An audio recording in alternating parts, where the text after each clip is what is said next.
Half a year has gone by, and I've read this, these, and all of these too. Today, I'll be wrapping up 6 months worth of reading, sharing which are my favorites, which I didn't really like, and most of the books, I have a lot to talk about. Hello, you guys! Welcome back to my YouTube channel, and this is my mid year reading wrap up. I love watching people put out their monthly, mid-year, or yearly reading wrap-up because that's usually where I get my new favorite reads from. I've read some pretty good books so far. Hopefully, you find your new favorite books from this video. Now, instead of telling you about the books that I've read it in the order that I read it in, I put them in categories so it's easier for me to talk about them and it's more fun that way. So far, I've read 24 books and then two I'm currently reading, and I have DNF'd one book, which is very rare because I cannot just stop reading a book. Yeah, so that's weird.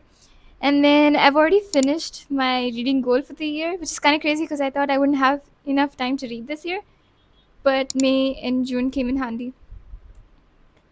Yeah, so let's begin.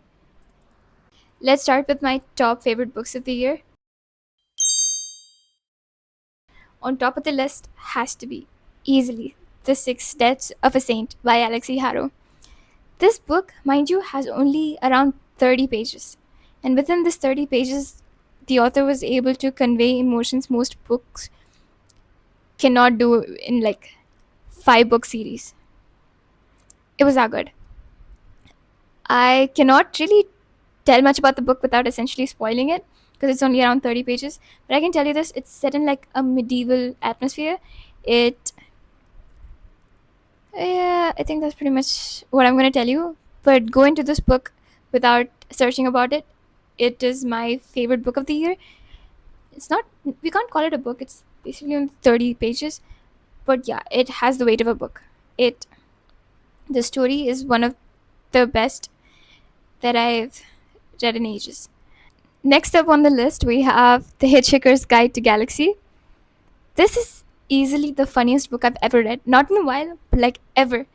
If you're not looking for something heavy, if you're not looking for a deep read, but you just want a book that you can enjoy, that you can laugh from the bottom of your tummy from, look no further than this book. Start here. Yeah. The Hitchhiker's Guide to Galaxy, 10 on 10 would recommend in a heartbeat again. And then, of course, we have Aquaviva by Clarice Lispector. This book has no plot. It has no story. It's just streams of consciousness that she just writes down. It's like your thoughts, random strings of thoughts. This is my first Clarice Lispector book, but I can assure you this is not going to be the last. I will read anything this woman writes. As long as I enjoy it, but still. I cannot thank my friend Jelly enough for recommending this, for getting me into Lispector's writing. But I wouldn't say it is for everybody. If you love books that have a plot, I don't think you're gonna enjoy this much because there is no plot. It's just her yapping, and it makes sense, and it makes no sense at the same time. But a beautiful book nonetheless. Agua Viva by Clarice Lispector. Next up on the categories, we have books. I call this books that were not it for me, but could be for you. I didn't really enjoy these books. They were good. I would recommend them, but not off top of the list. So, yeah. First up, we have Angels and Demons by Dan Brown. I've read The Lost Symbol, Da Vinci Code, Digital Fortress, and Inferno. Yeah, Inferno. But this was my least favorite so far. It was the first book that he wrote in the series. Maybe that's why it didn't hit as much, but the other 4 books I've enjoyed a lot, but this not so much. But you might. So, yeah, it's still a really good book. I love the references in them, but meh. Okay.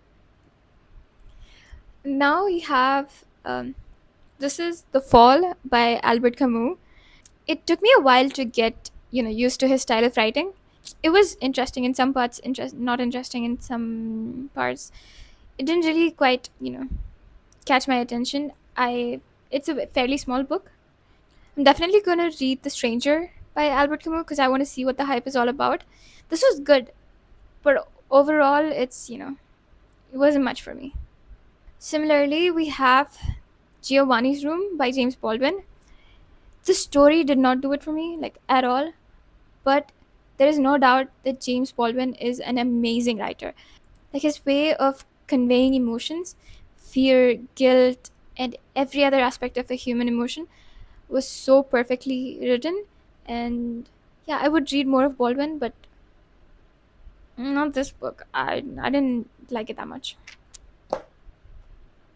Up next on the list is The Time Machine by H.G. Wells. It's a good book, okay? And I really understand why it's a classic and why it's so important, but story wise, like if somebody was to ask me to recommend a sci-fi book, this would not be on top of the list, but I would still, recommend this. It's This book is what started the concept of time machines, like time travel, yeah, but in the form of a time machine. This is where it all began. I've done my research and it was actually written in 1800s, which is actually pretty good now that I think about it. But again, story wise, then we have God of Woods by Liz Moore. I was actually very excited to read this book because from the recommendations I was given, it was said to be the book of 2025. The the atmosphere it was in was so good. It's set in like a summer camp surrounded by a forest, the woods, and it's a mystery thriller. But if you go into it expecting a mystery thriller, it's not much, okay? The ending was not that good, which is why it felt a bit underwhelming for me. But if you take this book from me as a recommendation, go into it thinking about how good the atmosphere is and how good the characters are written. Because more than the plot itself, what I liked about the book is the characters. How none of the characters are perfect, but they were written so beautifully. Imperfect, but beautiful. But yeah, it didn't really do much for me, but it's good for you. It is a good book, and I would recommend. Now, this category is for the one and only book that I DNF'd this year so far. It's called The Graveyard Shift by Emil Rio, which is sad because I love Emil Rio's writing. You must have heard of the book If We Were Villains. I really loved that book, but this one, I tried. I did not finish. I could not finish it. It was that bad. It had a good concept, but what ruined it for me was I reached around 30% of the book, and all I remember so far was the characters smoking. I even remember coughing so bad because they were smoking in the book. It was that bad. They weren't going anywhere with the plot. It felt it felt like the book that I could not continue reading. So I did not. And I read the reviews of it afterwards, and I don't think anybody particularly enjoyed this book that I know of. So yeah, if you were to skip on a book, I would say skip on this book. Or maybe read it and tell me if it's actually worth it. I don't know. Now, this category is called I Get the Hype because after reading the book, I did get the hype. First up is Yellow Face by Arif Kwang. I read somewhere I read somewhere that this book should have been called White Face because Arif Kwang's ability to conjure up a perfect Karen was insane. This whole book feels like a rage bait, and it succeeded in that. The amount of hate and anger and rage that I felt while reading this book was crazy. But it was a good book. It again like tells you how good of a writer R.F. Kuang really is. Like the Poppy War trilogy, Babel, Yellowface, and soon Calabasas. R.F. Kuang is amazing, and I would recommend anything that she writes. Appropriately hyped book, definitely. The Vegetarian by Han Kang. I get the hype. I truly get the hype. Han Kang's writing is so good, and the translation was also like really beautiful. This book, more than being a vegetarian, it's about respecting one's decisions, like letting one be themselves, I really liked it, and I will be checking out more of Hong Kong's books very soon. And people say this was not even their favorite Hong Kong book, so I'm really excited to see what more she has to offer and if I really like it. But yeah, I get the hype. Now, this category is called um, the stars of the shelf, which is funny because the two books that I selected are from my physical TBR, but I don't have them right now. I gave it to my friends for them to read. But yeah, the two books are Blood Over Bright Haven and Wings of Starlight. The cover, so pretty. I don't even like put them spine wise. I show the cover on my shelf. It was that pretty.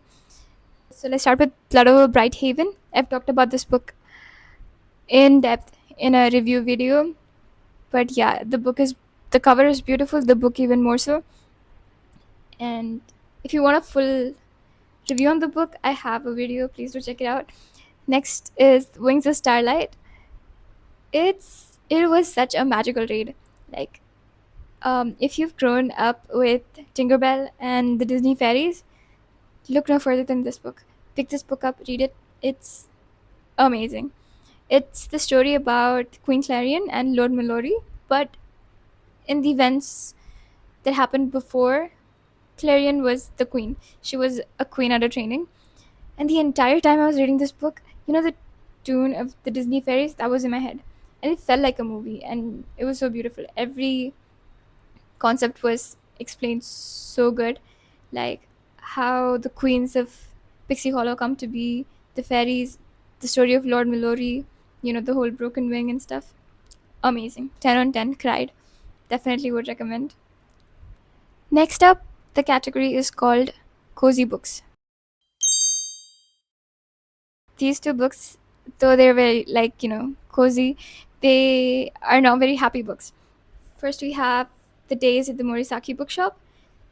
This is not a happy book by any means, but it was such a simple yet a hug of a book.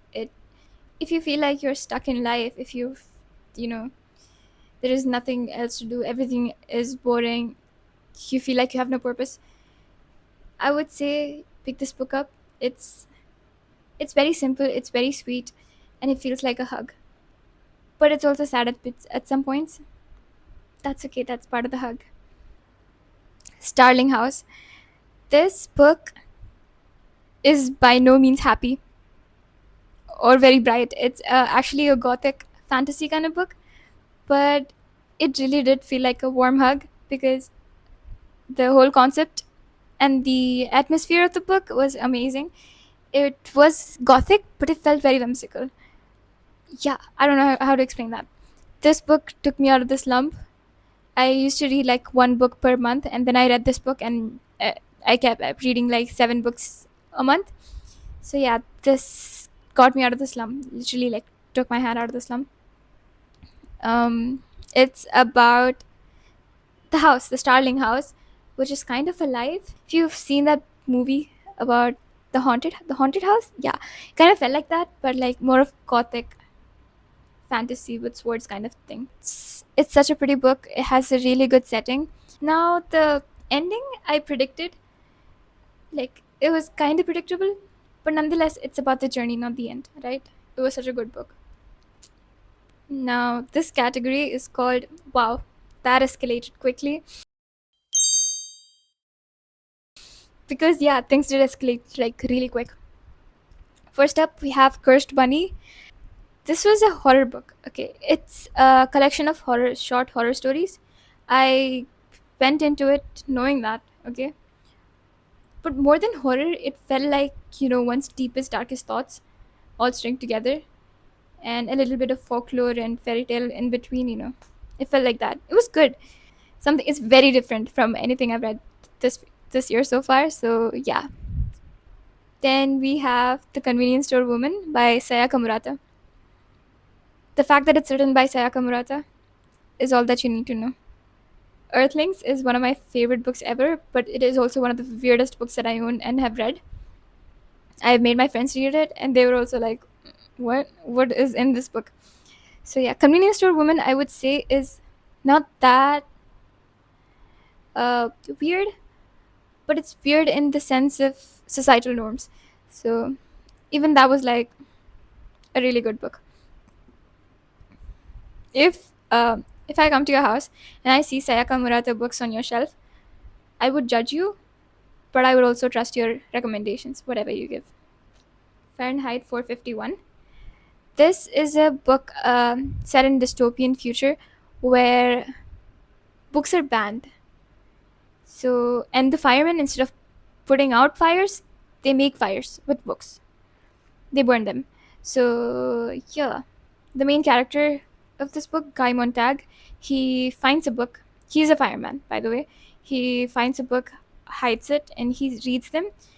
And he is, starting this rebellion. He, in his mind, he is like, what?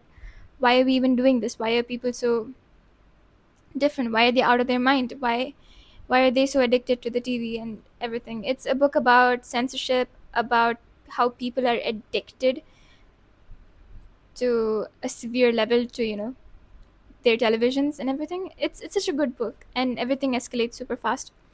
But yeah, good book. Now I've read a lot of short books so far, and I'm starting to like them because within those short amount of pages they convey so much more message, so much more emotions, so much more lessons than the big books that I've read. So yeah, first up we have a book called Small Things Like These. It's set in Ireland, a small town in Ireland, around Christmas time, and it's a very simple yet thought-provoking read. It really conveys the message of being kind and also the weight of silence. Next up, we have Happening by Annie Ernaux. I would suggest you guys to look into trigger warnings if you're easily triggered, because this is very raw and straightforward. This is sort of a tiny memoir of the author herself in her later age, in around her 60s or 70s. She writes this book looking back at her 20s. It's a very short book, but a powerful one nonetheless. The next book is Minor Detail. It contains two stories set decades apart. It talks about the violence of occupation, the aftermath of war. This book talks about the situation in Palestine, and it's such a powerful book. It's a very short read, but a powerful one nonetheless. Now, this category is the last one, the rereads. I read at the Hunger Games trilogy, 10 on 10. Beautiful. It has changed life before, and it will continue to do so. Yeah, Susan Collins, The Woman That You Are. Beautiful. I also watched Zen's interview at the 10-year anniversary of the trilogy, I guess, and even that helped me understand the books a lot more. And yeah, that's it. So these are the 24 books that I've read in 2025 so far. And I'm also currently reading 11/22/63 by Stephen King. And also Beach Read by Emily Henry. Yeah. And right after this, I'm going to read The Night and the Moth, one of the most anticipated reads of 2025, because it is by Rachel Gillick, who also wrote the Shepherd King duology, One Dark Window and Two Twisted Crowns, my favorite duology of all time. So I cannot wait to read that. I will be talking about that book a lot. Yeah. So yeah, that's it for my mid-year reading wrap-up. Tell me if you're gonna read any of these books. I love when people read the books that I recommend and tell me about it. And yeah, 2025 is not done yet, so it's not too late to start a book or pick up another one. Yeah. Happy reading, everyone. Bye.